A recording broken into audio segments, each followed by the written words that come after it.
কোটা বিরোধী আন্দোলনকারীদের প্রতি শুরু থেকেই সমর্থন আছে এমন দাবি করে জাতীয় পার্টির একাংশের মহাসচিব মুজিবুল হক চুন্নু বলেছেন, তাদের সাথে মিল রেখে প্রয়োজনে রাজপথের কর্মসূচিও দেবেন তারা।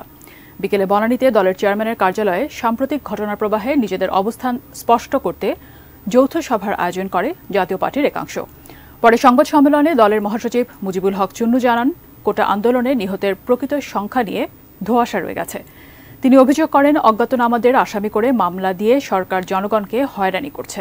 এ সময় আন্দোলনে হতাহতদের পরিবারকে সরকারের পক্ষ থেকে ক্ষতিপূরণ দেওয়ার দাবিও জানিয়েছেন তিনি। কতজন মারা গেছে এইটাকে আইডেন্টিফাই করার জন্য একটা নিরপেক্ষ কমিশনের মাধ্যমে করার জন্য আমরা কিন্তু দাবি করেছি। মন্ত্রীদের বাড়ি ঘর তো ভাঙে নাই, সেখানে তারা প্রোটেক্টেড ছিলেন।